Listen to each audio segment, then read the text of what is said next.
Esta chamada está sendo gravada. Olá, amigos da leitura. A Biblioteca da Meia-Noite, de Matt Haig, é o motivo do nosso encontro no Clube de Leitura de hoje. Por garantia da Lei número 13.709/2018, a LGPD, Lei Geral de Proteção de Dados, salientamos que os presentes para todos os fins em direito admitidos autorizam a utilização das imagens e vozes constantes em gravações, fotos e filmagens decorrentes da participação na reunião do Clube de Leitura da Emeron do TJRO, nesse dia 2/7/2024. As imagens, vozes e apresentações poderão ser exibidas em apresentações audiovisuais, em publicações e divulgações nos portais midiáticos, redes sociais e repositório institucional da Emeron, bem como em outros meios de disseminação da informação e do conhecimento. A autorização neste termo é especificada e é gratuita e por prazo indeterminado.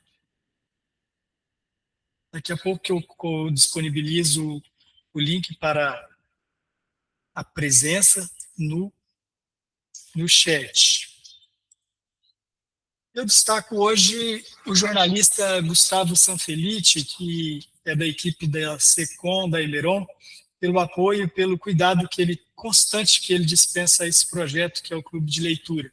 Está sempre idealizando coisas para projetar, para poder dar visibilidade para o projeto do Clube de Leitura e para que as pessoas sintam-se atraídas a participarem desse projeto. Obrigado pela parceria, Gustavo, e todo o pessoal da equipe da comunicação da Emeron. Eu sou muito grato. Obrigado, hein? O Caminho Não Trilhado, de Robert Frost. Num bosque amarelo, dois caminhos divergiam. E, lamentando não poder seguir os dois, e sendo apenas um viajante, segui um deles o mais longe que pude com o olhar, até onde se perdia na mata. Tomei o outro, que me pareceu mais belo, oferecendo talvez a vantagem de uma relva que se podia pisar, embora o estado de ambos fosse o mesmo, e naquela manhã eles fossem iguais. Ambos sob relvas que nenhum passo enegreceram. Guardei o primeiro para outro dia. Mas, como sabia que os caminhos se sucedem a caminhos, duvidei que um dia eu voltasse. Hei de contar isso suspirando daqui a um tempo. Em algum lugar, dois caminhos bifurcavam num bosque. Eu segui o menos trilhado e isso fez toda a diferença. Robert Frost fez opção pelo desconhecido. A citação é um pequeno fragmento dessa poesia de Robert Frost está na página 207 desta edição da Bertrand, do Brasil. A edição que eu estou exibindo ali, eu não posso precisar em que página que está, que ela é da 2020, editora. Quando Nora Cid retorna da vivência em que perde o irmão por overdose, ela está muito revoltada com esse processo que traz tanta dor e pede para cessar as tantas vivências que ela estava experimentando. É o momento em que acontece um terremoto na biblioteca e depois começa a visão do afogamento de Nora no rio que corta Bedford. Após a declamação da poesia pela senhora Elm, Nora opta viver uma vida leve e abandona essas vidas em que há grandes problemas a serem resolvidos. Segundo a Wikipédia, Matt Haig nasceu em Sheffield, na Inglaterra, no dia 3 de junho de 1975. É romancista e é jornalista. Ele escreveu livros de ficção, de não ficção para crianças e adultos, muitas vezes nos gêneros de ficção especulativa. É um autor de best-seller internacional, com livros publicados em mais de 30 idiomas. Estudou inglês e história na Universidade de Hull, na Inglaterra. Começou sua carreira como jornalista, e a carreira como escritor de ficção começou em 2004. Em agosto de 2018, ele escreveu letras para um álbum de música do cantor e compositor inglês Andy Burroughs, cujo título foi derivado do livro de Hegel, Reasons to Stay Alive, Razões para Continuar Vivo, que é um livro publicado pela Intrínseca em 2017. A Biblioteca da Meia-Noite, de Matt Haig, é sugestão do Tarek Kamel de Oliveira e da Ingrid Nascimento de Franca. Boa noite, Ingrid. Boa noite, gente. Olá. Obrigado por essa indicação maravilhosa, Ingrid, cheia de ideias geniais, de ideias bacanas, e que também traz algumas às vezes a gente também se opõe às ideias dele, não é sempre adesão, não, né? Estamos falando disso, que o livro é bom por diversas formas, e a exemplo do que ele disse em um certo... Eu até localizei aqui, Ingrid, que nós estávamos falando, e ele diz em um certo momento do livro assim: uma pessoa é como uma cidade. Não se pode deixar que algumas áreas menos aprazíveis provoquem uma repulsa generalizada pelo todo. Pode ser que haja algumas partes das quais você não goste, umas ruas, uns bairros perigosos, mas as coisas boas fazem o todo valer a pena. E assim é a obra dele no total. Tem coisas que você gosta, tem coisas que você já não tem tanta adesão assim, mas no todo a obra é muito boa, é maravilhosa. Ingrid, por favor, a Ingrid fará para nós a sinopse da obra. Por favor, a palavra é sua. Oi, gente. Boa noite, Ana Lúcia. Eu vou tentar ser mais sucinta, sabe? Então, eu vou iniciar... O que precisar, Ingrid, não tenha pressa. Eu vou iniciar, então, falando que é Nora Cid, né? Pelo menos na primeira parte do livro, né? Assim que ela aparece, Nora Cid é uma mulher de 35 anos que mora em Belfort, na Inglaterra, que a premissa é uma cidade bem chuvosa, né? E ela inicia enterrando o gato dela. Então, assim, o gato que ela criava, o Voltaire, ele é atropelado. Nisso, no outro dia, quando ela vai lá para o trabalho, ela está desempregada. Então, ela se conta desempregada, ela percebe que ela está muito tempo sem falar com a amiga dela, ela continua brigada com o irmão dela, então, assim, ela está sem falar com o irmão dela, que é o único membro da família restante, ela está deprimida e ela toma a decisão de se matar. Nisso, quando ela toma essa decisão, ela toma os remédios, toma o vinho e acorda dentro da Biblioteca da Meia-Noite, que é o que dá um nome ao livro, né? Essa Biblioteca da Meia-Noite, ela encontra a senhora Elma. A senhora Elma era uma bibliotecária que ela conheceu na infância, que era bibliotecária da escola dela, e ela viveu um momento bem marcante, que foi quando ela recebeu a notícia de que o pai dela tinha falecido. Quem acolheu ela é a senhora Elma, então tem essa ligação de acolhimento, né? Quando ela chega nessa biblioteca, a senhora Elma explica para ela que aquela imensidão de livros que tem lá eram vidas, eram multiversos de vida que ela está vivendo nesse multiverso, né? Tipo, nessas linhas temporais onde ela tomou diversas decisões, como o Hernandes falou no início, assim, diversos caminhos assim dos bosques, e aí como se ela tivesse escolhido vários, né? E aí a senhora Elma, primeiramente, chega lá, ela tá toda depressiva, tipo, putz, queria morrer. E o primeiro livro que ela lê lá é o livro de arrependimentos. Quando ela lê esse livro de arrependimentos, ela vislumbra tudo o que ela desistiu. Isso vai do básico, desde da falta de ir da academia, do porquê que ela não acordou mais cedo, porquê que ela fez isso e aquilo, e também tem os grandes arrependimentos, que é o que vai guiar o livro, né?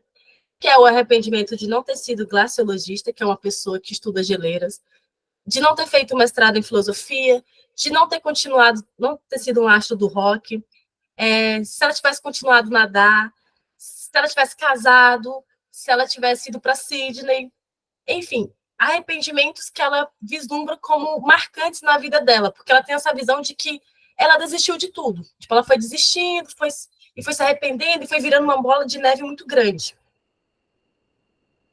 Aí a senhora Alma fala para ela assim, ok, esse é o livro de arrependimentos, e aqui está a possibilidade de livros em que você pode viver.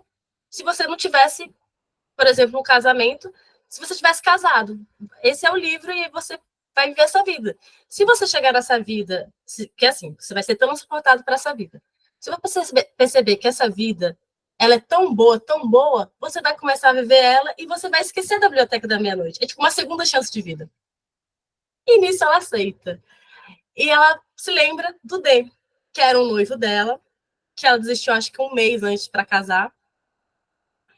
E que ela lembrava dele como uma pessoa muito boa, que cuidou da mãe dela, que viveu muito com ela, e que, por algum motivo, ela não casou com ele, desistiu de casar com ela. Então, ela escolhe esse livro para viver. Quando ela escolhe esse livro, ela vai parar ela é teletransportada para uma cidade do interior da Inglaterra e dá de cara no pub. Eu estava começando no início que você percebe, né, a questão do livro de que você fala assim, nossa, Nora, eu acho que isso não foi uma boa decisão, eu acho que teve um motivo, assim, talvez. Porque quando ela chega e dá de cara com esse pub, ela fala a seguinte frase, né, assim, parafraseando, sabe? Ela fala assim, conseguimos, o Den conseguiu realizar o sonho dele. E você já fica assim, como assim o sonho dele? Tem algo errado. E aí, quando ela adentra e reencontra o Den, ela começa a lembrar de que, por exemplo, ele ria das pessoas, algo que ela não gostava. Que ela não gostava da risada dele e que, por algum motivo, ela foi ignorando isso. Inclusive, às vezes, até o próprio conhecimento dela, né? Que ele achava que ela era muito inteligente, que ela era muito sabe tudo e tal. E aí, nisso, ela também descobre que o Den, tão apaixonado, e que, adiantando que em multiversos da vida dela, manda mensagem para ela, persegue ela, enfim, traiu ela 2 vezes. Então, assim, ela tá vivendo uma vida infeliz e o cara que dizia amar ela tanto, e que foi por isso que ela se casou com ele nessa vida, não amava tanto assim. E aí, nisso, ela é de volta teletransportada para a biblioteca. Por que isso? Porque se você gostar da vida, você fica. Se não, você é teletransportada de volta para a biblioteca. Isso que ela retorna para a biblioteca, ela decide escolher uma segunda vida, que é só comentando brevemente, que é a vida em que o gato dela está vivo. Só que aí nisso ela descobre que o gato dela tinha um problema cardíaco e que ele continuaria morto. Então, assim que ela chega nessa nova vida do gato, ela percebe que ela volta, né? E a senhora Elma explica para ela o seguinte: o gato, no caso, ele estaria morto antes dessa vida. Então, assim, ele sempre vai estar morto nesse período da vida. E que ela não era uma mal cuidadora de gato como ela pensava que era. Então, aí já começa assim, um estalo de, tipo, talvez você não seja tão ruim. Mas aí é só um prenúncio mesmo, né? Isso ela escolhe uma segunda vida, que seria uma vida de sucesso, que seria a vida de nadadora olímpica. Nessa vida de nadadora olímpica, é o seguinte, ela nadava com os 14 anos, novamente, porque o pai dela gostava. Não era um sonho dela, mas ela decide continuar.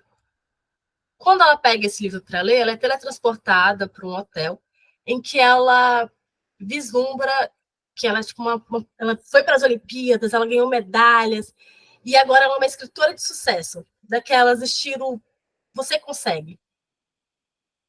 E o irmão dela tá conversando com o irmão dela, e assim, o mais surpreendente dessa fase da vida, que é o que causa o maior impacto, é ela descobrir que o pai dela está vivo. Só que o pai dela está vivo e o pai dela se relacionou com a mãe de um outro profissional, ou seja, teve uma amante e se separou da mãe dela. A mãe dela faleceu e ela não cuidou da mãe dela. Só que, mesmo a relação da mãe dela ter sido muito ruim, ela percebeu que sentia falta disso, porque antes da mãe dela falecer, ela falou muito obrigada, filha, por cuidar de mim. E isso impactou ela. Mas, seguindo o irmão dela continuava falando com ela e tudo. Só que ela vai percebendo ali naquela vida que não era isso que ela queria. Que na palestra ela percebe que, por mais que esteja falando com o irmão, que o pai dela esteja vivo, que o Ravi, todo, tipo assim, apesar de ser um sucesso, ela não está feliz. E aí, novamente, ela é teletransportada para a Biblioteca da Meia-Noite. Vamos para o terceiro vida dela. Que é quando ela vai para a Austrália. Ela tinha uma amiga, que é a amiga que eu falo, que ela não fala no início, a Izzy. A Izzy, ela planejou por muito tempo uma viagem para a Austrália, se mudar para a Austrália. E no último momento, ela desiste de ir para essa vida. Então, isso torna um grande arrependimento dela, inclusive que, querendo ou não, ela acha que isso separou a amizade delas. Quando ela é teletransportada para essa vida, para esse livro, ela acorda assim, nadando numa piscina maravilhosa na Austrália, só que ela, né, sem entender nada, porque eu esqueci de comentar, né, que quando ela teletransporta para a vida dela, ela não sabe, ela não tem lembrança do passado nem do futuro. Ali é ela e ela fica. E aí ela tentando encontrar a casa dela, ela encontra a casa dela e percebe que está morando com essa amiga, né? Nessa amiga ela fica... Acho estranho, né? Tipo, mano, cadê a Isis? Eu vim para cá com a Isis. E essa amiga informa para ela que essa amiga dela, Isis, um mês após elas terem ido para a Austrália, ela falece. Ela sofre um acidente de carro e morre. E ela acabou ficando na Austrália porque, enfim, ficou depressiva e tal.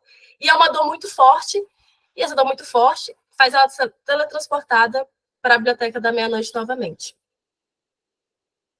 E aí, nesse sofrimento, nessa agonia, ela lembra que a senhora Elm, na época, que ela era criança, fala que ela poderia ser glaciologista. E ela decide, então, pegar esse livro e ser glaciologista. Como seria a vida dela se ela tivesse estudado isso?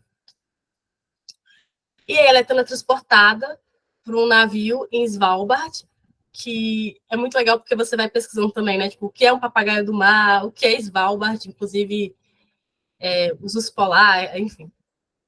Que aí, quando ela chega lá, ela vai pesquisar, né? Vai para o campo.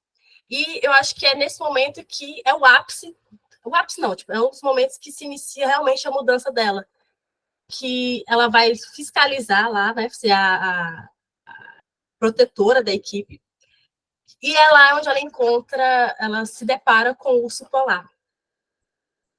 Quando ela encontra com o urso polar, e que ela se vê diante realmente da morte, e aí eu abro um parênteses para citar uma fala que eu acho que a senhora Elmo que fala, que é tipo, você não vai até a morte vem até você, e aí nesse momento em que a morte vai até ela começa a se desesperar, porque ela começa a bater a panela para espantar o urso, e vai, e o urso está vindo em cima dela, e ela, nesse desespero, ela simplesmente começa a gritar, eu não quero morrer, algo nesse sentido, agora me fugiu aqui, e bate, e aí ela tem um estalo. Ela fala assim, rapaz, eu não sei se eu quero viver, mas morrer eu não quero. E aí ela volta para o navio, extasiada, e pensando que talvez essa seja a vida dela. E aí, nessa mesma vida, além de ela ter tido esse estalo, ela conhece o Hugo. E o Hugo é, tipo, como ele mesmo se nomeia, um slider. É outro viajante do tempo que fica pulando de vida também, que nem ela. Inclusive, eu acho muito engraçado que ela fala que ele fala que em alguma vida eles são casados, por exemplo.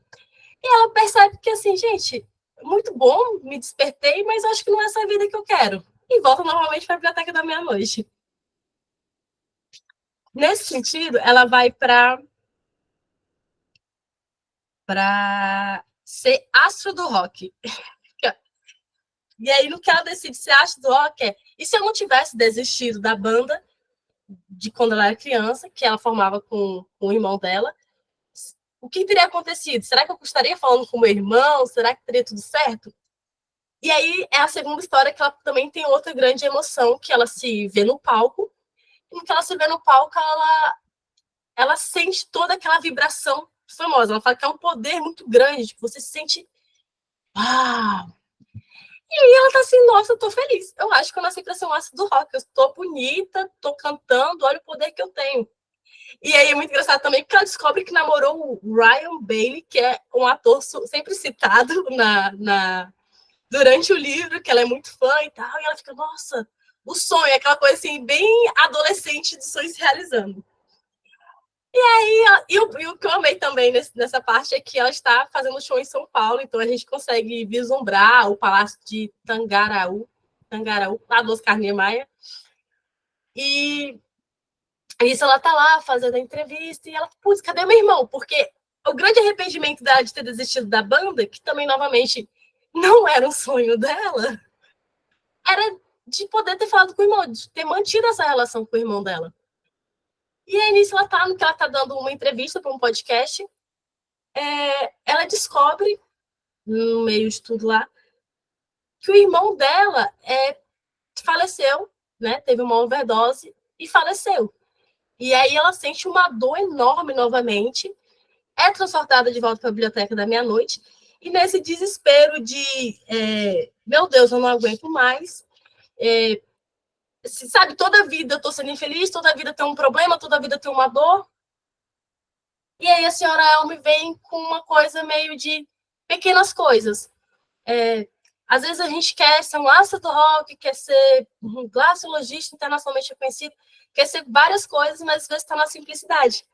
E aí é uma coisa que se observa, aí ela vai então pegar um livro mais calmo. Mas e se ela tivesse, em vez de ter escolhido um emprego numa loja de instrumentos musicais, tivesse escolhido trabalhar no abrigo de cães? E aí ela vai para essa vida e encontra o Dylan, que eu acho muito legal, porque a primeira página do livro, ele é mencionado, tipo, ele é a criancinha loirinha correndo que ela vê 2 anos mais novo do que ela. E aí ela vivendo aquela vida simples, cercada de muitos cachorros, e eu acho que ela percebe que talvez tenha sido cachorro demais, mas que apesar de ele ser um fofo maravilhoso, que provavelmente a Nora Cid, que vive aquela vida, ame ele mesmo, goste de vários cachorros, não é a vida que ela quer. E aí ela retorna para a biblioteca da meia-noite e seguindo uma vibe um pouco Hugo, o Slider, né, como ele mesmo se nomeava, que ela encontrou no meio do caminho, ela começa a viver as mais diversas vidas, assim, trabalhando, e aí é aquela página que quando você lê, você fica assim, meu Deus do céu, calma aí. Que ela começa a citar, né, que vai casa com mexicano, no Vinhedo, aí trabalha, não trabalha, faz yoga, professora, sabe, vai fazendo diversas coisas. E ela fica muito tempo nessa coisa de ir de volta, em diversas vidas. E ela já um pouco cansada, ela vai pegar um livro na qual, nas pequenas coisas, né, que ela assistiu. E se eu tivesse ido tomar um café com o Ash? Que é, novamente, um personagem que aparece bem, tipo, na segunda página do livro, de que enterrou o gato dela, enfim. E ela vai para essa vida onde ela é casada com um médico cirurgião, em uma casa linda, onde ela fez mestrado em Cambridge, tem uma filha maravilhosa, Molly. Tudo é perfeito, inclusive perfeito até demais, assim. Ela nem depressão tem, assim, o máximo que ela tem é ibuprofeno na gaveta. Então, nessa vida, que no primeiro momento ela se assusta, ela vai pegando gosto. E aí, ó, e quando ela percebe que ela vai pegando esse gosto, é quando ela percebe que ela ama a Molly, que ela quer proteger. Esse sentimento de amor que ela não estava sentindo, nem ela estava sentindo por outra pessoa, nem sentir que outras pessoas estavam tendo com ela, na vida real dela. E aí ela começa a ter um certo medo de... E ela fica nesse limbo, né? De, ok, estou me adaptando, estou começando a lembrar das pessoas, porque estou começando a me integrar a essa vida, mas, ao mesmo tempo, eu estou sentindo algo estranho. Eu não estou vivendo essa vida, porque ela fala algumas vezes durante esse capítulo que ela não está sentindo, sabe? Parece que ela está vivendo uma farsa. E isso causa o medo dela, porque essa é a vida perfeita. Essa vida é tão perfeita que ela não tem problemas. Ela tem um bom marido, ela tem uma filha inteligente, ela tem um cachorro. tudo, e ela fala com o irmão dela é casado, então, tipo assim, tudo é perfeito. Só que aí ela lembra da senhora Elme, da vida real, que no capítulo anterior, o Dylan, que é o cara que ela namora em outra vida, fala que viu ela no abrigo. No abrigo? No asilo, né? Na casa de acolhimento de dança. E aí, nisso, ela decide visitar ela, e lá ela encontra o vizinho dela, que ela acha estranho, porque por que o meu vizinho está no asilo nessa vida? E aí ela se questiona, será que ele veio para o asilo porque eu não estava lá para comprar os remédios para ele, para pedir o mercado dele pela internet? E ela acha meio estranho, né? Chegando lá, ela descobre que a senhora Elma veio a falecer. Isso, ela vai meio que sentindo como se ela estivesse desaparecendo, retornando para a biblioteca da meia-noite. E aí, quando ela sai do asilo, ela vai vendo as coisas diferentes, como se a cidade tivesse... Como se o fato dela não estar naquela cidade, não ter vivido aquela vida real, tivesse afetado um pouco a cidade, sabe? Tá tudo meio estranho.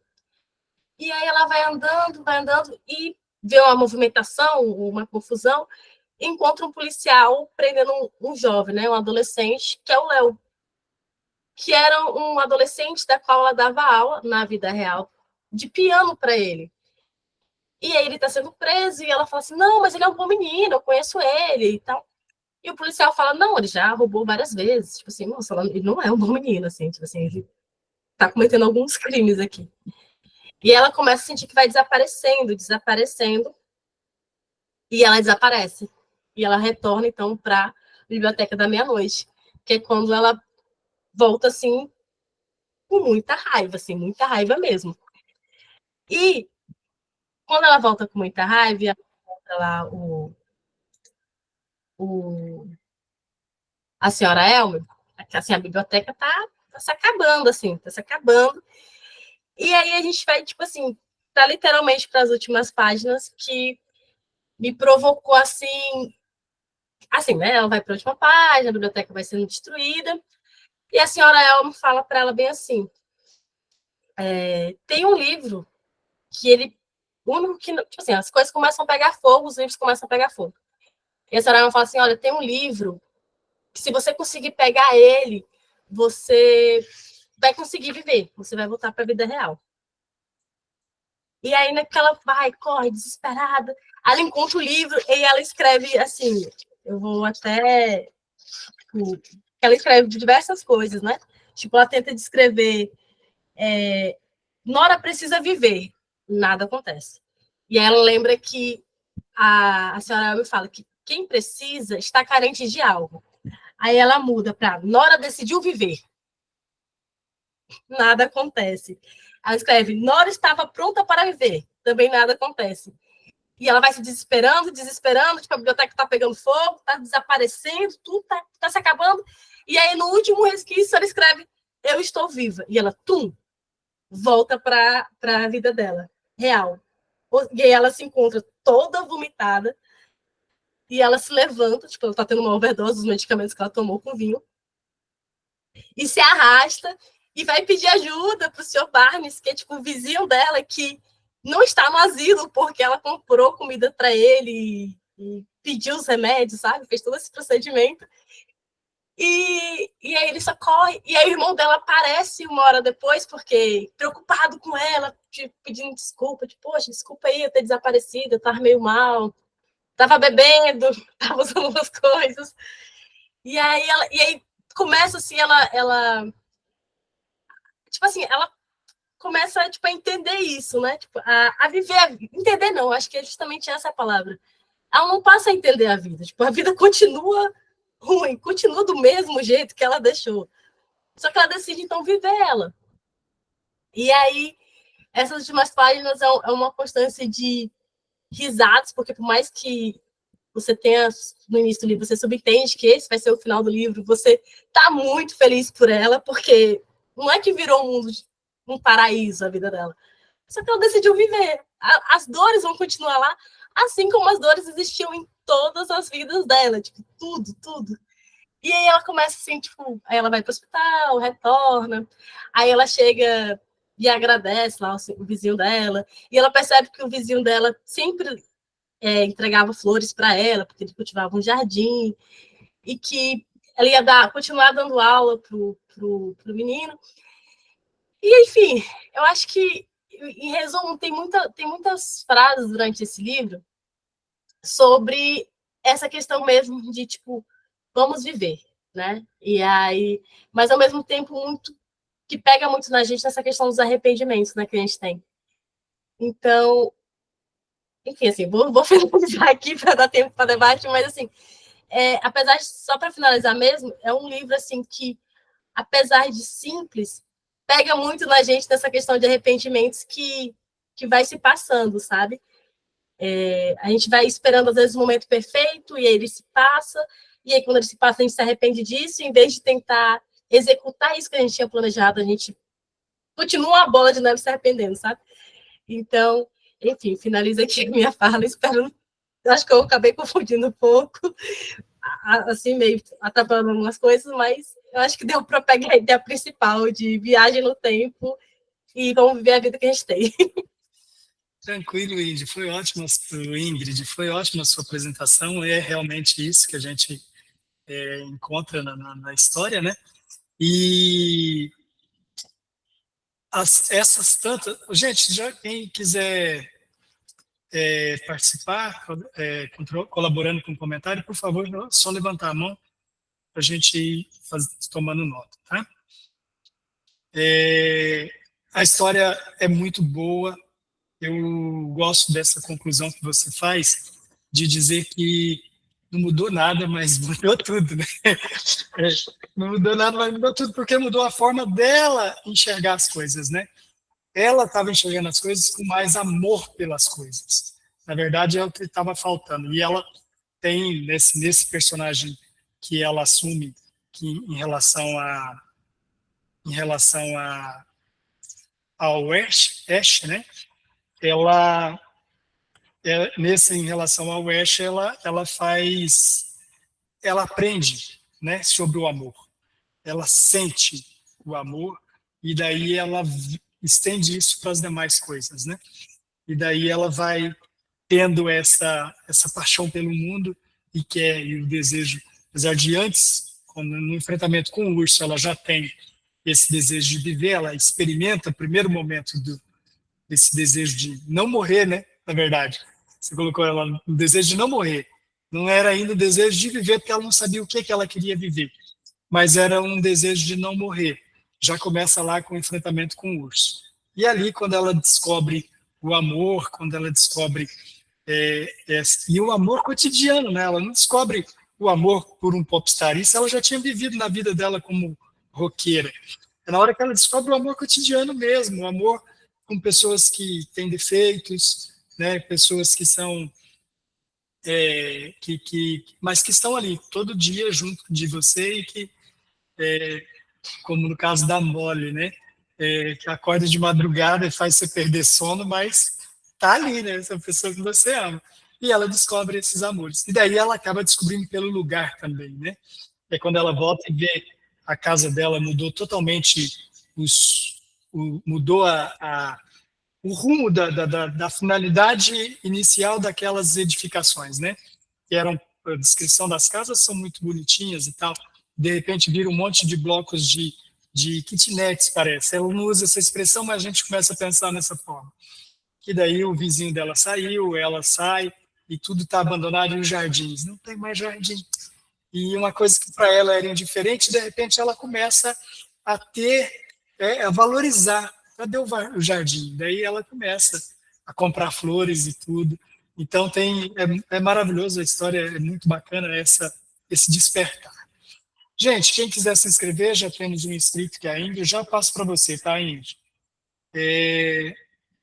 No dia 16 de julho, nós nos reuniremos com a Michele Mello, ela é servidora do Tribunal de Justiça do Fórum de Colorado e tem um trabalho muito bacana de biblioterapia.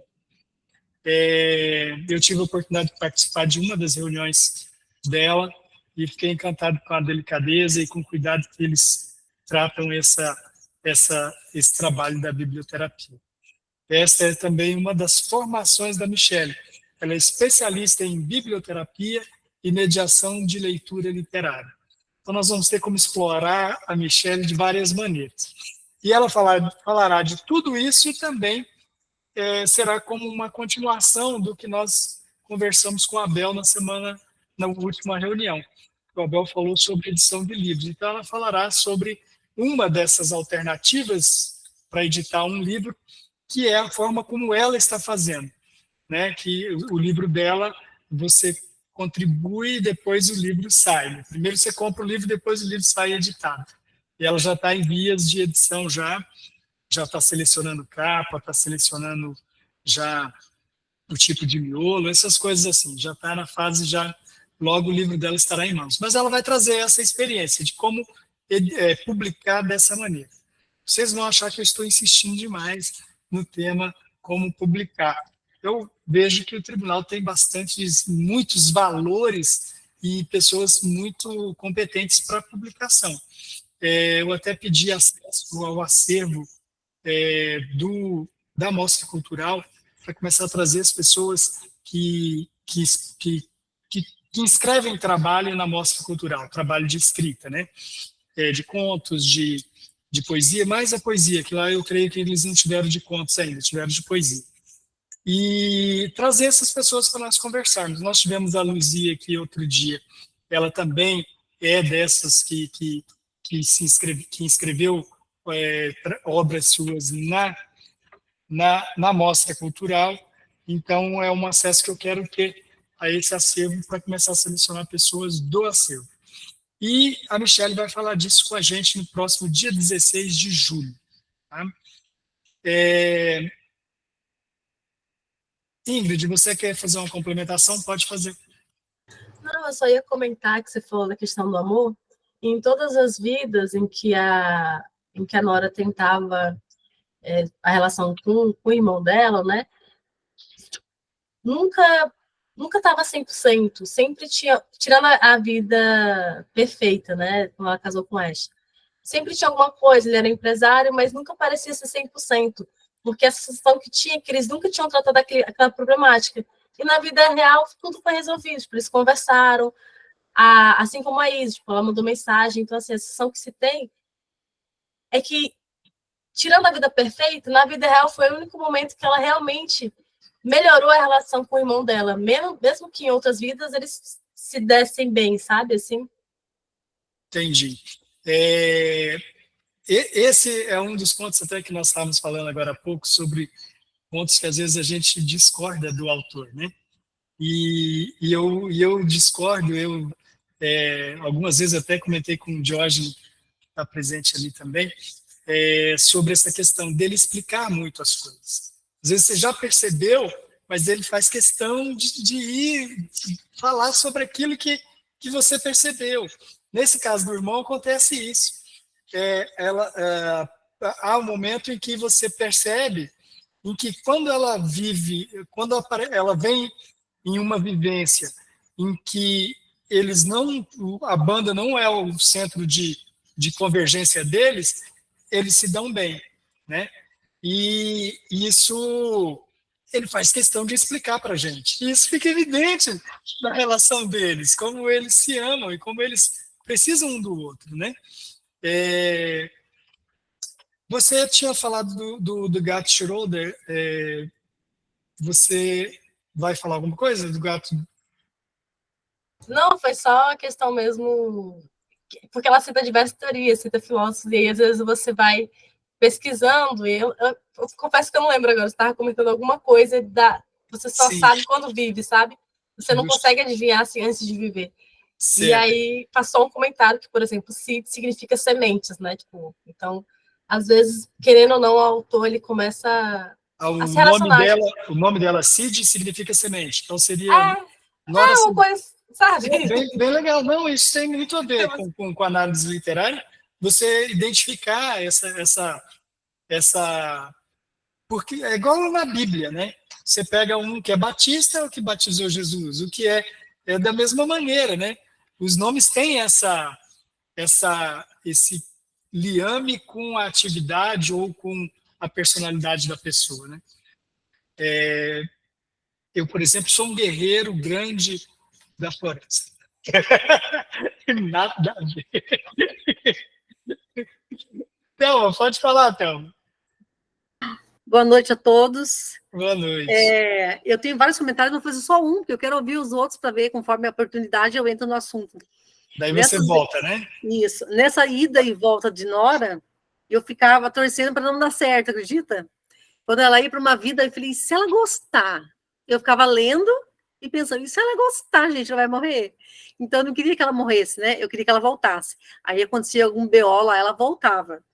Aí, conforme a conversa com a bibliotecária, ela retornava para outra vida. Estava bom, sucesso, ou amando, estava bem por algum motivo, e eu falava assim, não, mas não pode estar bem, ela tem que voltar. Eu fiquei torcendo com medo que ela morresse no metade do livro, acredita? Então, eu fiquei curiosa para o final, mas não olho a última página, nunca olho nada, porque eu fiquei com medo dela morrer, acredita? Então, eu fiquei torcendo assim, não, ela não pode gostar, tá bom, mas vai acontecer alguma coisa, porque a realidade, por pior que seja, mas a realidade, né, é mais importante do que os outros arrependimentos.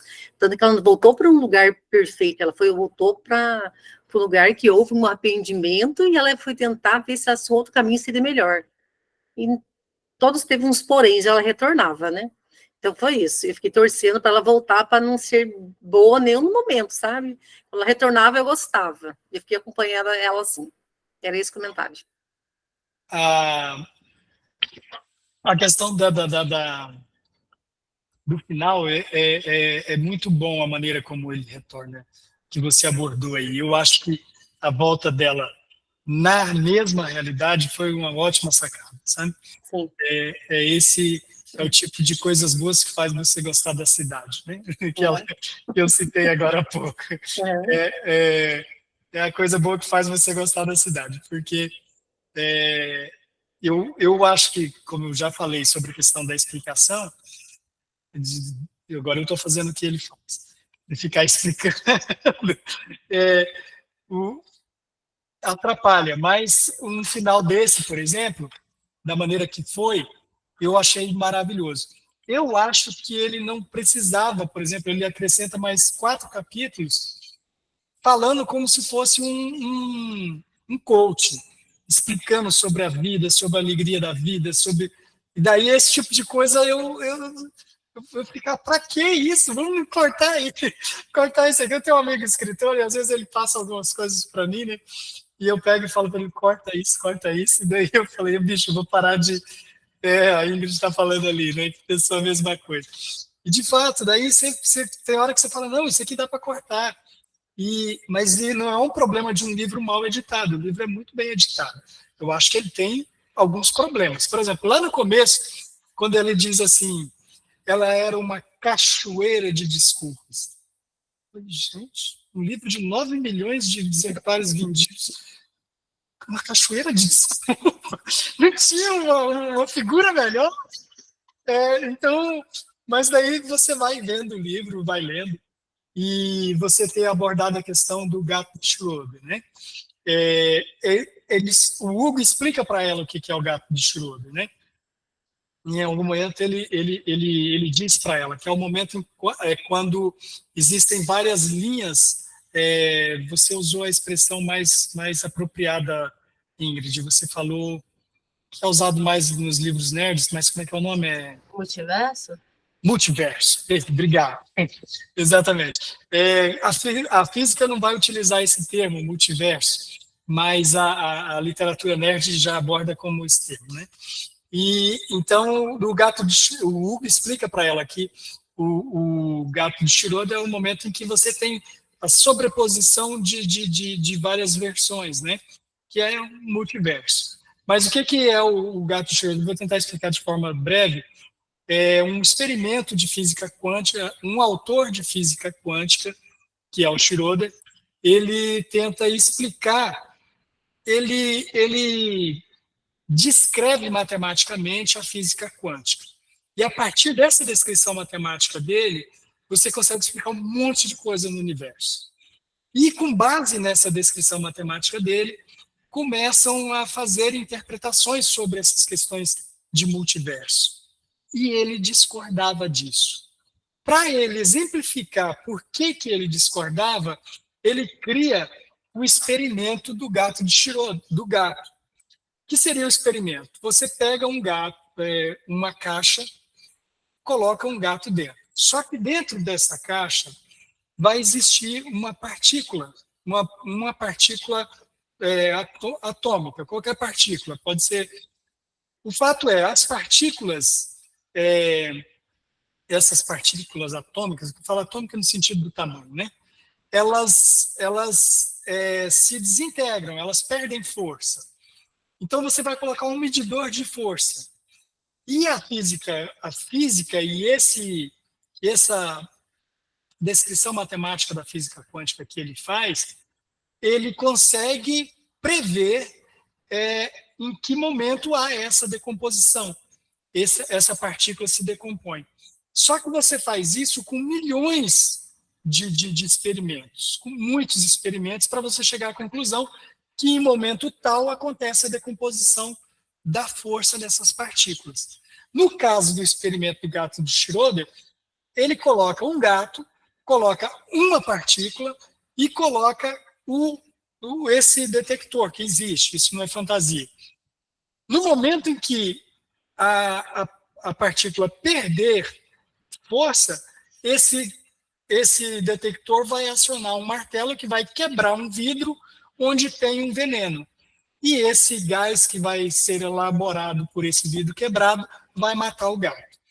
A questão o problema que ele coloca se, como as pessoas estavam dizendo, poderia haver esses multiversos, na hora em que você olha para a caixa e a caixa está fechada, você não tem como saber se a partícula, a partir da fórmula matemática dele, se decompõe em que momento. Por quê? Porque é só uma.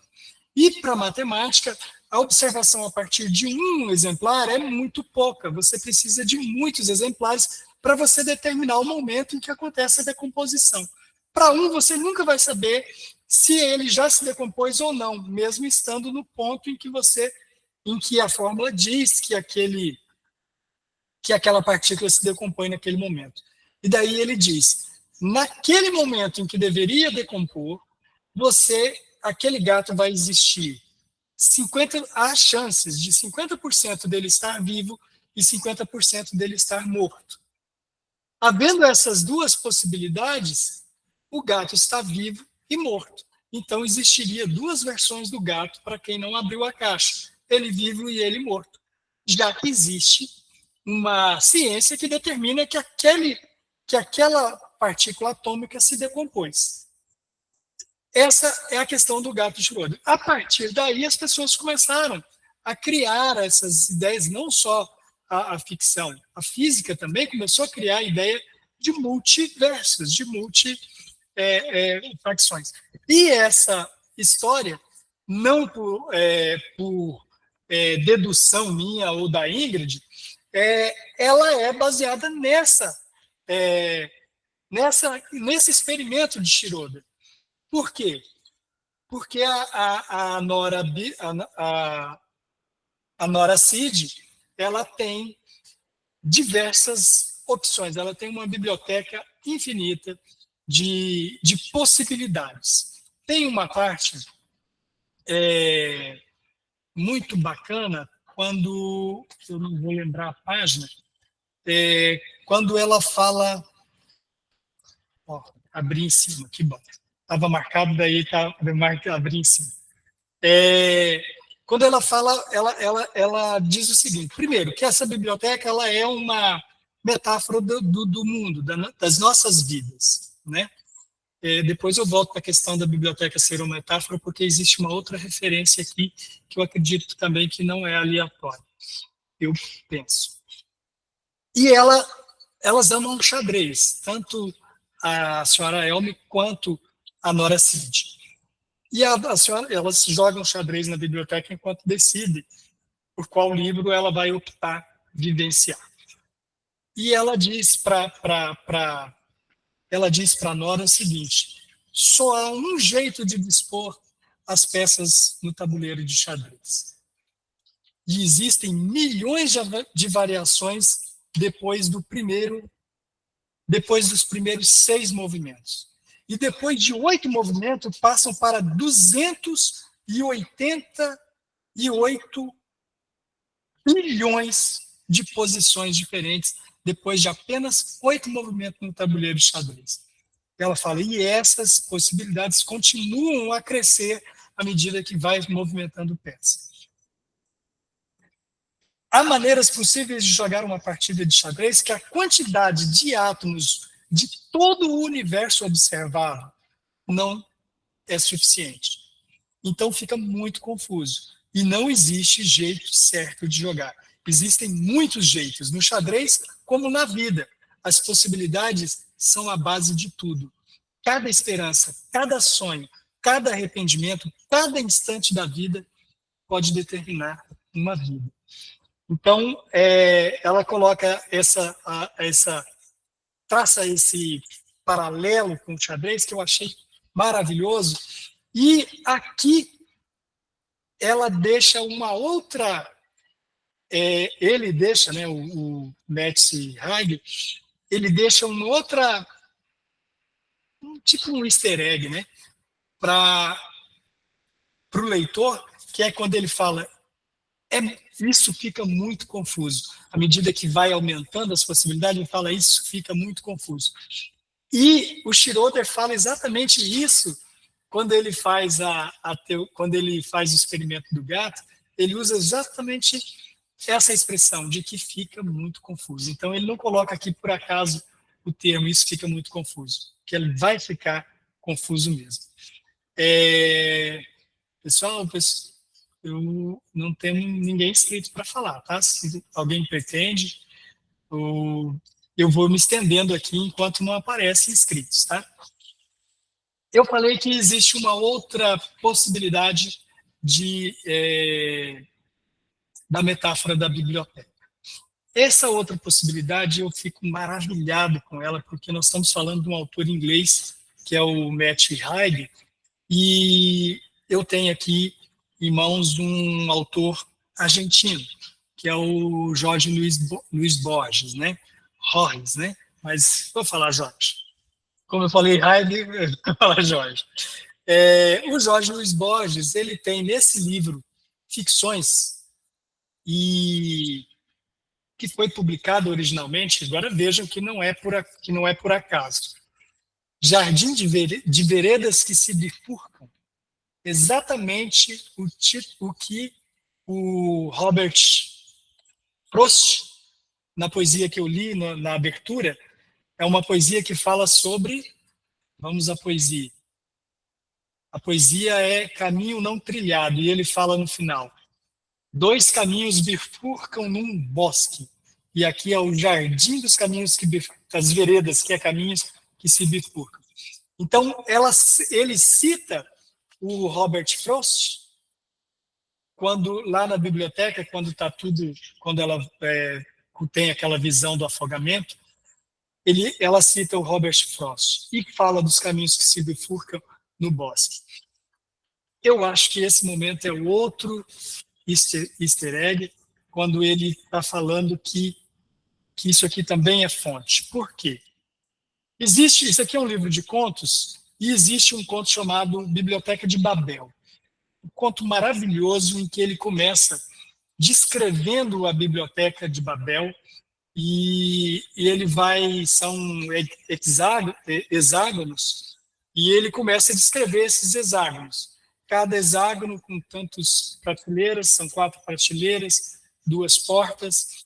Essas portas ligam a outros hexágonos, que também possuem 4 prateleiras, 2 espelhos que se refletem, e ele vai contando quantos livros tem em cada prateleira, quantas páginas tem cada livro, quantas palavras tem em cada página. Ele diz isso em detalhes, o Borges. Curioso que ele faz isso tudo sem ser um livro chato, sem ser uma história chata. É um conto de 10 páginas apenas, ele é curtíssimo, e ele consegue fazer um conto incrível. E ele cria uma metáfora da vida nesse conto. O que a premissa do conto? do conto A Biblioteca de Babel.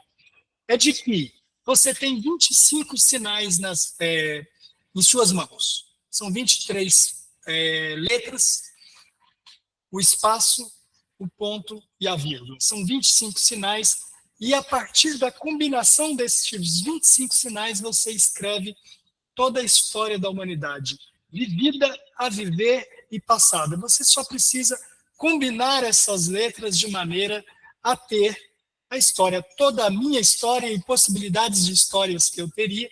E ele diz isso, a exemplo do que está aqui na Biblioteca da Meia-Noite. Ele fala no conto dele que você pode escrever todas as possibilidades de uma vida e todas as possibilidades das vidas já vividas na Terra, no universo, e as que virão, as que serão vividas. Esse livro é escrito em 1941. A biblioteca, o livro Ficções, aqui intitulado Ficções, né? Mas o Jardim de Veredas que se bifurcam. É de 1941. E ele está falando de multiversos ali, apesar de que a física quântica ela vem dos anos 30, se não me engano. Então, os estudos começam lá nos anos 30. Então, ele já poderia ter ciência da quântica, né? Ele tinha. E na Biblioteca de Babel, ele contempla todas essas possibilidades, as possibilidades de existir várias versões de uma Nora Cid, de mim, de você. Então,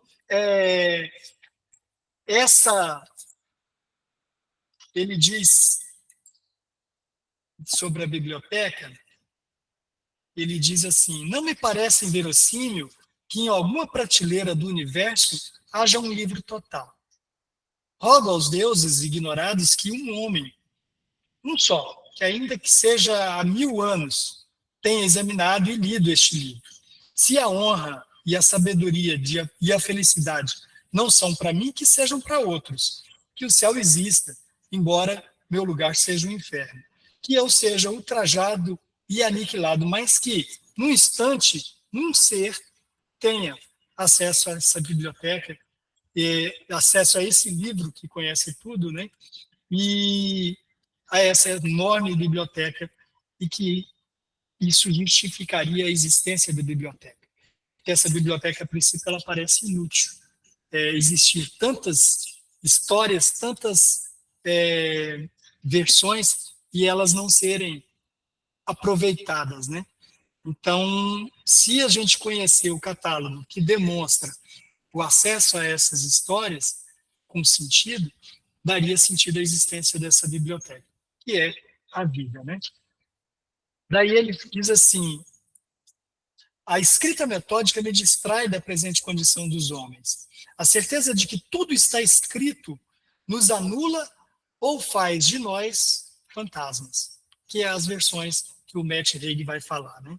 Conheço distritos em que jovens se prosternam diante dos livros e beijam com barbárie as páginas, mas não sabem decifrar uma única letra. As epidemias, as discórdias heréticas, as peregrinações que inevitavelmente degeneram em banditismo dizimam a população. Creio ter mencionado os suicídios, cada ano mais frequentes. Talvez a velhice e o medo me enganem, mas suspeito que a espécie humana, a única, está em vias de extinção e que a biblioteca perdurará, iluminada, solitária, infinita, perfeitamente imóvel, armada de volumes preciosos, mas inútil, incorruptível e secreta. Então, a biblioteca é o universo e nós, este homem que vai degenerando o planeta, a vida, e que vai perecer por culpa disso, né? Daí ele tratar disso. E em seguida ele acaba de dispor, e nós estamos aqui para falar da Biblioteca da Meia-Noite, e eu estou falando do Borges. Mas é porque, para mim, não só a influência foi determinante. E logo a seguir ao conto da Biblioteca de Babel, ele escreve O Jardim das Veredas que se Bifurcam. E O Jardim das Veredas que se Bifurcam é um texto maravilhoso, lindíssimo, em que ele conta a história de um soldado japonês em que na Primeira Guerra Mundial, que ele escreve em 41, né?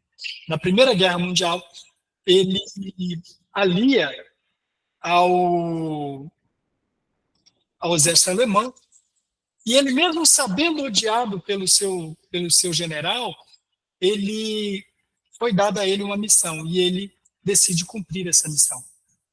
Eu fico perturbado em falar do conto, porque para eu falar dele eu tenho que dar o spoiler. Então vai ter spoiler. E esse soldado, para cumprir uma missão, a missão era determinar uma cidade. A gente não sabe disso no começo, só vai saber disso no final, quando ele cumpre a missão. A missão era determinar a cidade onde estavam uns armamentos e tal, para ela ser bombardeada pelos alemães. Ele pega e vai para cumprir essa missão, e ele tem no caminho uma ideia. E essa ideia ele vai numa lista de telefones e encontra uma pessoa com o nome da cidade que deve ser bombardeada. E ele vai para a casa dessa pessoa para assassinar essa pessoa, porque assim seria publicado nos jornais, e o comandante dele saberia que era aquele o nome do lugar. Mas isso não foi combinado, isso foi um estratagema dele, né? E ele faz isso. Só que ele chega lá e ele conhece um cara incrível, um estudioso da obra do bisavô dele.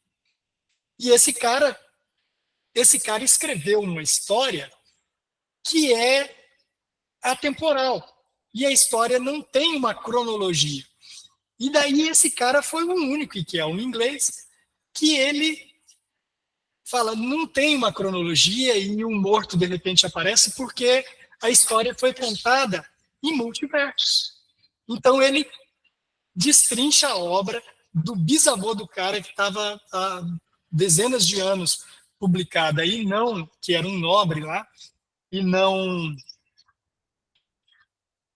compreendida. Esse cara decifra. E ele mata o cara porque ele tinha que cumprir a missão, ele mata o cara. Por fato, ou seja, esse conto ele confirma o conto anterior da biblioteca de que nós vamos nos consumir, né? Então esse conto vai confirmar o de lá, porque ele acaba matando uma pessoa pela qual ele desenvolve admiração e que afeta diretamente ele, porque decifra a obra do bisavô dele. Gente, vocês não estão escrevendo hoje, por que vocês não estão falando? Daí ele diz assim, deixo vários futuros, não a todos. O meu jardim de veredas se bifurca, compreendi quase de imediato. Daí ele fala, vários futuros. Me sugeriu a imagem da bifurcação no tempo, não no espaço. A releitura geral da obra confirmou essa teoria. E todas as ficções, cada vez que o homem se defronta com as diversas alternativas, opta por uma e elimina as demais num quase inexplicável Tsui Pen, que é o autor, opta simultaneamente por todas e cria, assim, diversos futuros, diversos tempos que também proliferam e se bifurcam. Daí ele diz, o jardim de veredas que se bifurca é uma imagem incompleta, mas não falsa do universo como tal. Como tal, e é conhecido. Diferentemente de Newton ou de Schopenhauer, o seu antepassado não acreditava num tempo uniforme e absoluto. Acreditava em infinitas séries de tempo, numa série crescente e vertiginosa de tempos divergentes, convergentes e paralelos. E essa trama de tempos que se aproximam e se bifurcam, se cortam ou que secularmente se ignoram. Abrange todas as possibilidades. Não existimos na maioria desses tempos. Em alguns existem o Senhor e não eu. No outros, eu e não o Senhor. No outros, os dois. Neste que favorável acaso me depara, o Senhor chegou à minha casa. No outro, o Senhor, ao atravessar o jardim, encontrou-me morto. No outro, eu digo essas palavras, mas sou um erro. Eu sou um fantasma. Então, eu acho, por esse texto, estes dois pontos, que o Matt Haig conhece essa obra. Thelma, pode falar. Como eu comentei, eu marquei algumas coisas, né, para falar, mas daí não chegou bem naquele assunto. Como Nora não queria mais continuar vivendo, tem o caso do suicídio, né, a tentativa. Aí eu fiquei pensando, nessa biblioteca de meia-noite, seria um estado de coma ou seria o inconsciente dela, né, com os desejos de muitos arrependimentos. Aí fiquei pensando, quantas vezes você vai no outro cômodo da casa ou na outra sala do colega lá do trabalho, vai falar alguma coisa e some. Você fala assim, espera aí, eu já volto. Você dá 3 passos, voltar na sala, você retorna com tudo na mente de novo, né? Muitas vezes isso acontece comigo, ou essa semana já aconteceu. Você chega para falar, esquece, daí você retorna e fala. E eu vi hoje, essa semana, na semana passada, uma estudante de 14 anos fez a mesma coisa que eu faço. Ela chegou a falar comigo e falou, peraí, que eu esqueci. Ela retornou um pouco e voltou normal. Ela falou assim, eu faço isso, não esqueço. Então, como você diz, né? A Nora ia e voltava naquele ambiente, ela voltava naquele outro tempo, de repente ela tinha que observar um pouco, porque ela não sabia como é que estava acontecendo ali, né? Se era um show, se ela ia nadar, alguma coisa assim. Então, acontece com a gente também. Então, eu não duvido, mas eu fico assim, não acredito, mas não deixo de duvidar, né? Também. Aí, eu fico pensando também, no caso da Nora tentar se matar lá. Ela tinha arrependimentos, mas não eram arrependimentos de maldade, de ter violentado uma pessoa, né? Uma coisa assim, não era de maldade, arrependimento de decisões. Então, eu fico pensando nas pessoas hoje boas que se matam, deve ter muito arrependimento, mas não de maldade, né? E se ela soubesse que, de repente, podiam retornar numa situação que deixou elas tão arrependidas, alguma coisa assim, e se soubesse que a vida atual fosse melhor do que aquela vida, aquela decisão que ela não tomou, né? Então, eu fiquei pensando nisso o tempo todo no livro.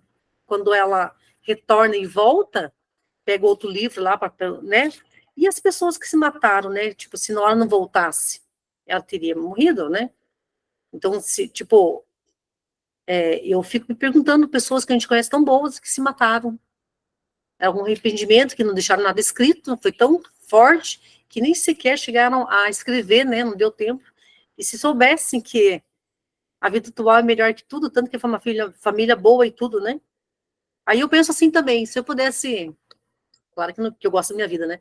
Mas se eu pudesse abrir um livro, assim, não arrependimento, mas você pode voltar para um ponto da história da sua família, ver seu avô jovem, ou seu avô contando história, tocando violão, e a família dançando em volta.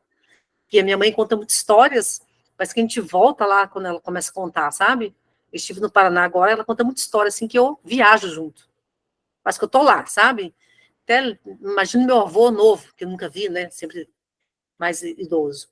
Então, era sobre isso, sobre dar os passos para trás e relembrar novamente. Tipo, eu tô aqui agora que eu ia falar. E o Hernandes até gravou um áudio no grupo falando sobre isso, né, Hernandes? Oi, tentando estimular as pessoas a lerem, porque a história merecia, né? Você falou bem que eu pensava também. E sobre, assim, pessoas que se matam. Eu fico pensando, poxa, né? Deve ter um arrependimento tão grande. Se tivesse uma oportunidade de ir numa biblioteca da meia-noite, né? Pois é. Então, era isso. Thelma, o que eu acho bastante curioso é como esse texto fala de suicídio. Ele não fala impondo moralismo, impondo nenhum julgamento. Ele não sequer dramatiza, né? Claro que o livro começa com um degringolar muito grande, né? As ações iniciais do livro coloca a vida dela em um declive constante, né? E essa faz com que a gente tenha um sentimento assim de que o livro vai ser pesado, de que o livro vai ser... Mas não, como eu estava falando agora há pouco, comentando, interagindo com a Ingrid, né? Ele faz isso porque ele tem uma necessidade, o autor, o escritor, tem uma necessidade de explicar, então ele foi sucedendo ações ali que traziam para levar ela ao suicídio. Mas em momento algum, a partir daqueles instantes iniciais, que ali também não tem julgamento, o texto não faz julgamento. Eles não questionam. Por exemplo, uma coisa é você julgar, não, a pessoa foi dizer que foi fraca, que os problemas existem. Isso aí né, tem uma série de lugar comum na fala em relação ao suicídio que só faz machucar. O livro, não, ele não faz isso, em momento algum. Ele não problematiza o suicídio, ele não dá... ele só trata como mais uma possibilidade que a vida oferece. Seria até isso, esse gesto como uma alternativa também. Ele até tem uma frase que ele fala bem assim: eu gosto de manter a morte como opção. Acho que é o Hugo que fala para ela, né? Que eu gosto de manter a morte como opção. Então ele vai criando como uma naturalização da morte. E mesmo o suicídio. Até porque as vidas que eles vivem, se eles perecerem nessa cópia deles, eles morrem. Tanto morre a biblioteca, quanto morre o personagem que ele está atuando, né? Então, o risco da morte ele continua existindo. E morre a pessoa que está lá no processo de passagem.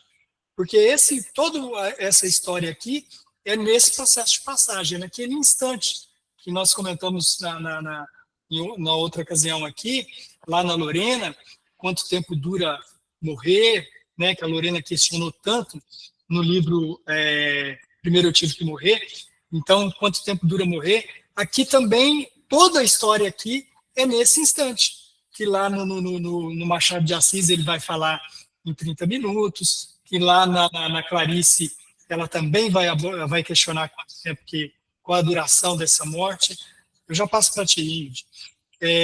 Então, essa morte ela pode acontecer a qualquer momento, tanto nas cópias, quanto na biblioteca, quanto na vida raiz, como é chamado no texto, né?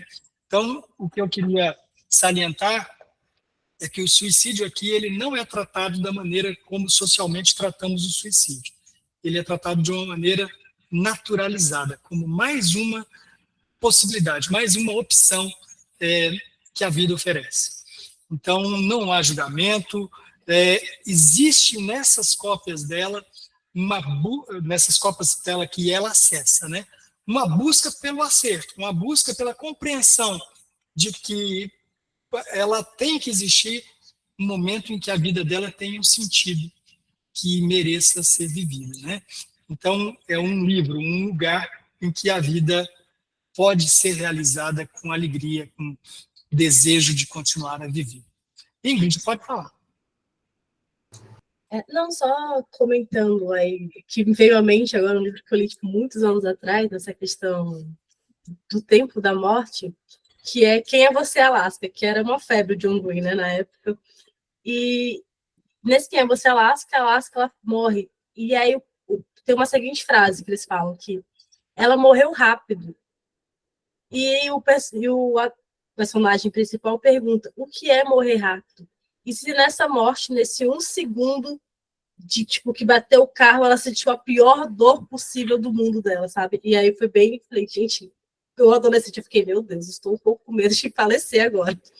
Mas aí também puxando um pouco para a Thelma, ela falando desse pensamento dela, dessa teoria, eu brinco assim, que toda vez que eu tenho um déjà vu, é um multiverso meu, que eu já vivi aquela situação, e de alguma forma isso se conectou, entendeu? Por isso que tenho esse déjà vu porque eu já vivi isso, tipo, literalmente. Não deve ter cientificamente comprovando o que é um déjà vu, mas na minha cabeça. E aí, só para finalizar o meu comentário, eu sempre gostei muito de uma lenda japonesa, que é Akaito, né? Que é o fio vermelho. Só que antes eu via muito assim com uma coisa relacionada ao seu parceiro no sentido romântico, né?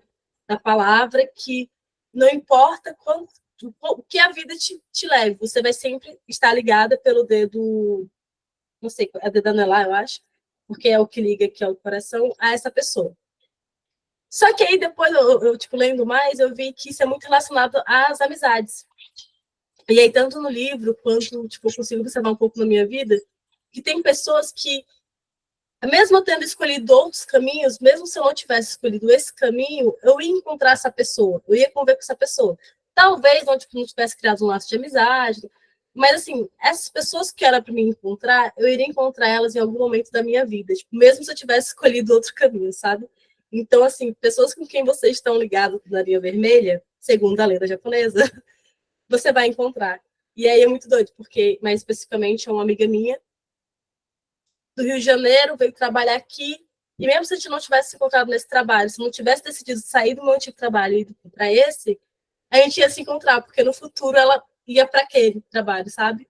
Umas teorias, assim, a gente vai matutando assim, umas coisinhas de doido, mas a gente sabe, viajar um pouquinho na mente é bom. Mas era só isso que eu queria comentar. É ótimo. Já passo para você, Daniele, só um instantinho. Nessa questão que você colocou sobre a filosofia, o Ingrid, na reunião que nós falamos de Primeiro Eu Tive que Morrer, eu citei 2 exemplos de Camus na obra da Lorena, né? E o Camus aqui, ele é presente o tempo todo, né? Principalmente quando o Hugo aparece. O Hugo, ele não cita Camus, a fala dele é caminiana, né? Ele fala e ela fala, você tá citando Camus, né? Porque ele tá o tempo todo falando coisas. Por quê? Porque ele está falando, você precisa viver. Não tente procurar o sentido da vida. Tente, viva. Você tem que viver a vida. Aproveita. Daí quando ele conta para ela, falou, eu já vivi 300 vidas. E eu vivo elas. Vou lá, tem umas que eu fico alguns minutos, tem outras que eu fico naquele estado. Ele falou, eu estou há 5 dias nessa aqui. Então, eu vivo essas vidas, como se elas fossem minhas mesmo. Então, viva. Aproveite essa experiência rara de vivenciar esses momentos. E ali ele está citando Camus também. Tá? Bem legal. Eu gosto dessas intertextualidades. Daniele, por favor. Boa noite, pessoal. É, Uma coisa interessante que eu achei desse livro, uma abordagem bacana, é essa situação de ela ir vivendo as vidas que ela imaginava que poderia ser feliz, e quando ela se situa dentro de cada vida dessa, ela vê que, na verdade, não era nada daquilo que ela imaginava. Né? Ô, Daniele, me permita uma interrupçãozinha. Concentre-se mais perto do microfone, porque nós estamos perdendo seu áudio. Tá, melhorou? Tá Isso. melhor assim? Isso, obrigado. Então, achei interessante essa abordagem do livro, em que ela vai escolhendo as vidas, né, os arrependimentos, e a cada arrependimento ela vai descartando a possibilidade, né? Não, aqui eu não consegui ser feliz. Nossa, aqui o irmão morre, né? Ou então, aqui a minha amiga morre. E isso acontece muito com a gente, né? A gente fica supondo várias coisas, né? Se eu tivesse aceitado tal emprego, se eu tivesse namorado com fulano, casado depois, se eu tivesse viajado para morar fora, né? E é uma abordagem bacana porque fica um ensinamento para nós também, para que a gente não pense que a vida que a gente não escolheu fosse a vida perfeita, né, para a gente. Em cada tom de vida que ela deixou de escolher e a própria vida dela tem suas imperfeições. Eu e meu marido, a gente costuma muito falar isso, e ele sempre fala para mim, assim, até uma pílula de sabedoria dele, ele falou, tu não vai achar a pessoa perfeita, tu não vai achar o universo perfeito. né? O que você vai fazer é você escolher as situações com as quais você vai se adaptar melhor, né? Às vezes, assim, o emprego dos sonhos, às vezes o emprego que você deseja, ele está do outro lado do mundo. Você não vai conseguir atingir, né? Às vezes por uma questão social, de acesso, você não fala aquela outra língua, então, para que você pudesse ter acesso àquele mundo que você deseja, você teria que fazer muita coisa, né? E o que está perto de você, o que é acessível a você, determinada coisa. Então, faça o seu mundo com base nas possibilidades que a vida te dá, né? E isso é uma lição, né, bem bacana que eu senti, né, que muitas vezes isso acontecia comigo. Eu ficava, nossa, se eu tivesse estudado para tal concurso, nossa, se eu tivesse ido para tal lugar, teria conhecido tal pessoa e tal. E a gente tem que entender isso, né, que a gente é dono das nossas decisões, né? A gente, por que que eu não escolhi aquilo? Naquela época você tomou aquela decisão, porque naquela época você sabia que era a melhor decisão a ser feita, né? As questões se apresentaram daquela forma, as situações se apresentaram daquela forma, e você tomou a decisão certa naquele momento. Anos se passaram depois, você amadureceu, coisas aconteceram, mas ali aquele conhecimento que você tinha, aquela maturidade daquela época era aquela. Né? Então, para mim, esse livro teve como lição esse exato ponto, né? Em que não adianta você ficar aí remoendo e tudo mais, já foi, era a decisão que você, né, teria que tomar. E muitas vezes, né, fica na nossa cabeça a ideia só. É como ela com o Dan, que ela achava que seria o cara perfeito para ela e teve uma vida super chata com ele, né? Ou que ela seria uma artista, de sucesso e lá, né, o resultado seria a morte do irmão. Se alguém colocou aí, que eu vi aqui no comentário, o filme Feito Borboleta, né? Tem um filme também excelente, não sei se alguém já viu, é Questão de Tempo. É um filme que é o rapaz, ele tem o poder de voltar no tempo, porque todos os homens da família dele têm o poder de voltar no tempo quando ele entra dentro de um armário. E aí ele fica tentando sempre voltar no tempo para consertar e tornar a vida dele mais perfeita possível. Ele vai, volta, ajusta aqui, ajusta ali. E assim, eu não vou falar o filme, porque alguém pode o final, né? Mas é mais ou menos isso, é a tentativa de tentar fazer a melhor vida perfeita. E não é assim, né? E as coisas não acontecem assim. Então é isso, eu acho que foi a maior lição para mim desse livro, foi essa questão mesmo de você ir descartando possibilidades e no final das contas você vê que, né, não existe a vida perfeita. Você vai sempre decidir, fazer um balanceamento do que você quer para você, do que é melhor, e as outras coisas não são tão boas, né? É isso. Então, Daniele, e nesse sentido que você colocou aí, a Magda até postou um texto do Clóvis de Barros ali, em que ela inicia já falando o caminho que você escolher vai ter dores, né? Vai ter agruras. Então, da maneira que você está colocando, como você está falando, tanto o que o Clóvis de Barros diz, quanto o que aqui também é dito isso, né? De que a vida que você escolher vai ter de sabores, né? Mas ela entendeu isso. Quando ela viveu a vida com Ash, ela entendeu isso. Tanto que tem hora que ela acha ele assim meio nerdão, ela fica olhando para ele e fala e acha ele, mas ela não deixou de amar ele, né? Ela continua falando eu tenho um marido, um marido de Schroeder, né? Que era como o gato de Schroeder, ela estava em tudo na vida dela, né? Então é muito bonito a hora que ela falou, é um esposo de Schroeder, o marido de Schroeder, uma vez assim que ela fala. Eu achei lindo isso, eu achei uma declaração de amor, dizer, pô, ele participa de tudo na minha vida, né? Eu achei bonito. Eliakim, pode falar, meu irmão.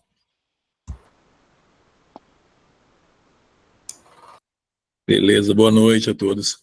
Então, eu vi não sei se uma impressão minha, mas eu vi uma sessão também de expectativas, assim, né? Que a gente costuma colocar, claro, a melhor expectativa de tudo na nossa vida, né? E às vezes a gente deixa de aproveitar aquele momento e tal. a gente vê ali que esses arrependimentos vêm dessas coisas, né? Assim, que a pessoa, tipo assim, quando a gente fala, quando a gente toma uma decisão para um lado, é claro que é sempre na expectativa de melhorar, né? De ser perfeito. A busca da perfeição que causa essa expectativa, e aí você se frustra, porque assim, a expectativa é sempre na concepção do outro. O que o outro vai fazer para você atingir a perfeição, para você ser feliz, para você ser o melhor profissional. E aí, eu acho que o que deveria, o certo é a gente fazer a nossa parte, né? E diminuir a expectativa no outro, porque é aí que reside a frustração, a dor.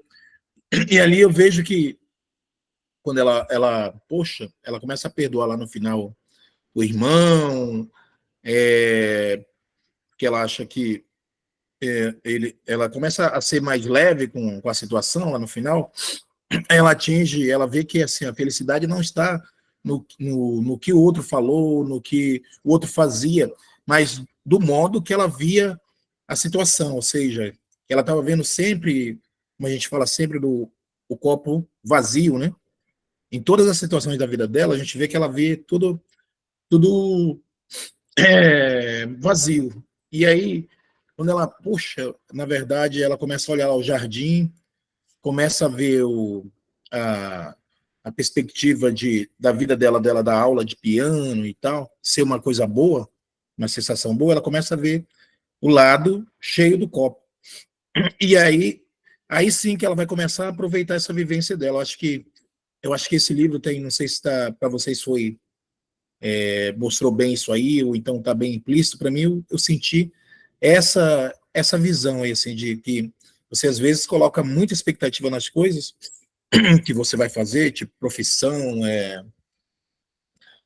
tipo, se você começar a cantar, você vai ser o melhor cantor do mundo, você vai ser como é que fala assim, o astro. Mas às vezes, se você cantar só para tua família ali, você vai sentir uma felicidade maior do que quando, tipo, ela estava ali numa plateia com 100 mil pessoas em São Paulo, uma coisa assim, né? E quando ela cantava em casa, quando ela sentou em casa no piano e tal, se sentiu melhor ou se sentiu bem. Às vezes a gente joga a expectativa lá no alto e se frustra com o que o retorno dá, entendeu? Eu acho que também tem esse recado aí nessas lições. É que eu senti assim, que é mais ou menos isso, né? Uma lição de vida esse livro aí também. Sempre há um motivo, né, Eliakim, para continuarmos, né? Para vivermos. Márcia, por favor. Márcia, seja bem-vinda, Márcia. Obrigada! Boa noite, pessoal. Então, é engraçado, né, que esse livro ele já estava na minha lista de livros que eu queria ler, né? E aí, quando eu entrei em contato com você falou Biblioteca da Meia-Noite, oba, já tenho, né? E aí foi um livro que eu li em 4 dias, porque ele fala assim, você quer saber o que vai acontecer, né? Você quer saber o que vai acontecer. Mas só consegui ler em 4 dias também, porque eu fiz uma cirurgia, tá? Porque senão não tem tempo, né, para isso. E assim, no início eu fiquei um pouco assim, porque ele veio falando sobre suicídio, eu falei assim, gente, será que isso aqui vai ser gatilho? Vai ser, né? Mas não, eu acho que ele abordou da maneira que precisa ser abordado mesmo, porque ele fala dessa questão que ele é quem colocou sobre expectativa, fala muito sobre o arrependimentos, né? Fala muito, tem uma frase que se repete várias vezes, né? Que a vida não é aquilo que você vê, mas a forma como você interpreta o que vê. Fala sobre propósito, né? Eu até fiz uma anotação. Ela precisava de um propósito, né? As pessoas se matam pelo quê? Pela falta de propósito. Ela viu o gato lá, naquela total ausência de dor, ela sentiu inveja do gato, né? Rola isso ali. E E aí eu não sei se vocês acompanharam aí, porque eu gosto de ler o livro e depois eu vou pesquisar resenhas, né, no YouTube e tudo mais. E aí teve o Felipe Neto se posicionou de alguma forma em relação ao livro. Ao meu ver, foi bem feliz nas colocações dele. E eu acho que esse livro ele pode sim ajudar muitas pessoas que estão passando, né, por isso, porque a terapia não é algo acessível para todas as classes, né? E às vezes o livro ele vai te trazer algumas reflexões que precisam ser feitas para a gente continuar vivendo, porque é isso, né? Se a gente teve umas horas que eu fiquei com muita raiva da Nora. Assim, caramba, velho, o que você quer também? Qualquer coisa você se decepciona, então, né? Não tem resistência à frustração.